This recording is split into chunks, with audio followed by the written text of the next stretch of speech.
Hi friends, welcome to Reggie's Casual Talk, a talk related to cash. അപ്പോൾ നമ്മൾ കുറച്ചാലായിട്ട് പറഞ്ഞ് സംസാരിക്കുന്നത് ഫിനാൻഷ്യൽ പ്ലാനിങ് ഏറ്റവും ഇമ്പോർട്ടൻ്റ് ഒരു കാര്യം ബഡ്ജറ്റിങ്. അതാണ് നമുക്ക് കൃത്യമായി ട്രാക്കിങ്. നമുക്ക് കൃത്യമായിട്ട് ബഡ്ജറ്റ് എന്തുകൊണ്ടാണ് വേണമെന്ന് പറയുന്നത് നമുക്ക് ട്രാക്ക് ചെയ്യാൻ പറ്റും. The money talks in only one way. If you save it today I will save it tomorrow. അപ്പോൾ നമ്മൾ കൃത്യമായിട്ട് പണം സേവ് ചെയ്ത് വെക്കുക എന്നുള്ളത് അങ്ങനെയാണ് മാത്രമേ നമുക്ക് അടുത്ത ഫ്യൂച്ചറിൽ നമ്മുടെ ഫാമിലിനെ പ്രൊട്ടക്ട് ചെയ്യാൻ വേണ്ടി ഇതിനൊക്കെ ഒരു ഫണ്ട് ഉണ്ടാവുള്ളൂ. അപ്പോൾ നമ്മൾ കൃത്യമായി ട്രാക്കിങ് ആവശ്യമാണ്. ഞാൻ പല ക്ലയൻസിനെ മീറ്റ് ചെയ്യുന്ന സമയത്ത് അവർക്ക് പണം സമ്പാദിക്കുന്നുണ്ട്, പക്ഷെ അവർക്ക് പൈസ എവിടെയാണ് പോകുന്നത് മനസ്സിലാകുന്നില്ല. അതുകൊണ്ടാണ് ഞാൻ ഏറ്റവും ഇമ്പോർട്ടൻ്റ് അവർക്ക് എംഫസൈസ് ചെയ്യുന്ന സജസ്റ്റ് ചെയ്യുന്നൊരു കാര്യമാണ് ബഡ്ജറ്റ്.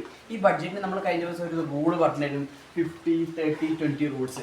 50% കൂടുതൽ ഒരിക്കലും അത് മാക്സിമം ആയിരിക്കണം. അതിൻ്റെ അർത്ഥം 50% വരെ നമ്മൾ വലിച്ച് നീട്ടണം എന്നല്ല.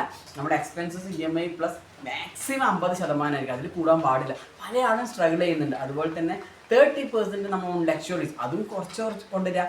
20% മസ്റ്റാണ്. അത് 20% മാത്രമല്ല, നമ്മൾ അതിൻ്റെ എത്രയും കൂടുതൽ നമുക്ക് സേവ് ചെയ്യാൻ പറ്റുന്ന അത്രയും വളരെ ഇമ്പോർട്ടൻ്റ് ആണ്. അപ്പോൾ പല ആൾക്കാർ ഡൗട്ട് ഉണ്ട്, ഇതെങ്ങനെ ബഡ്ജറ്റ് കൃത്യമായിട്ട് ചെയ്യുക. നിങ്ങൾക്ക് ആവശ്യമാണെങ്കിൽ definitely will send you the report, അതിൻ്റെ ഡീറ്റെയിലിംഗ് അയച്ചു തരാം. അപ്പോൾ അതിൽ നമ്മൾ കൃത്യമായിട്ട് ഓരോ എക്സ്പെൻസും നമ്മൾ എഴുതാൻ പറ്റണം. നമ്മളെല്ലാവരും ഒരു വീട്ടിലൊരു ബുക്സ് വാങ്ങി വെക്കുക, ഒരു ഡേ ബുക്ക് പോലെ ഇന്നത്തെ ചിലവ് അതൊരു വീക്കിലി ഒന്ന് ട്രാക്ക് ചെയ്യുക. അത് മന്ത്ലിയിലേക്ക് മാറ്റി കഴിഞ്ഞാൽ 3 മാസം കൊണ്ട് നമുക്ക് കൃത്യമായിട്ട് മനസ്സിലാവും എവിടെയൊക്കെയാണ് നമുക്ക് പാളിച്ചകൾ പറ്റുന്നത്, എവിടെയൊക്കെ നമുക്ക് കുറക്കാൻ പറ്റും. ആ എമൗണ്ട് നമുക്ക് വേണമെങ്കിൽ ULIPസിലോ SIPസിലോ അല്ലെങ്കിൽ ചെറിയ ചെറിയ ഇൻവെസ്റ്റ്മെൻറ്റിലോ ചെയ്ത് നമുക്ക് ഈ ഭാവിയിൽ ഒരു വെൽത്ത് ക്രിയേറ്റ് ചെയ്യാൻ പറ്റും. അപ്പോൾ അത് ഏറ്റവും ഇമ്പോർട്ടൻ്റ് എക്സ്പെൻസസ് എഴുതൂലേ, അതിന് ഏറ്റവും ഇമ്പോർട്ടൻ്റ് നമ്മൾ 2 ടൈപ്പ് എക്സ്പെൻസസ് ഉണ്ടാവും. ഒന്ന് ഫിക്സഡ് എക്സ്പെൻസസ് ഉണ്ടാവും, അതുപോലെ തന്നെ വേരിയബിൾ ആയിട്ട്.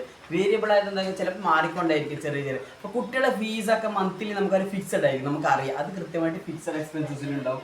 അതുപോലെ തന്നെ മറ്റ് ചില ഇലക്ട്രിക് ബിൽസൊക്കെ നമുക്ക് ഫിക്സഡിൽ വെക്കാം. റെൻറ്റിന് എടുക്കുന്ന ആളാണെങ്കിലോ അതും ഫിക്സഡിൽ വരും. അപ്പോൾ അതൊക്കെ നമ്മൾ ഡീറ്റെയിൽ ആയിട്ട് ഓരോ കാര്യങ്ങൾ എഴുതി വെക്കുക. അപ്പോൾ കൃത്യമായിട്ട് നമ്മൾ നോക്കാം. ചില വേരിയബിൾസ് ആണെങ്കിൽ നമുക്കത് മാറ്റം വരുത്താൻ പറ്റും, കുറക്കാനും പറ്റും. അപ്പോൾ അത് നമ്മൾ കൃത്യമായിട്ട് ട്രാക്ക് ചെയ്യുക. വളരെ ഇമ്പോർട്ടൻ്റ് ആയ കാര്യമാണ് ഫിനാൻഷ്യൽ പ്ലാനിങ്ങിൽ.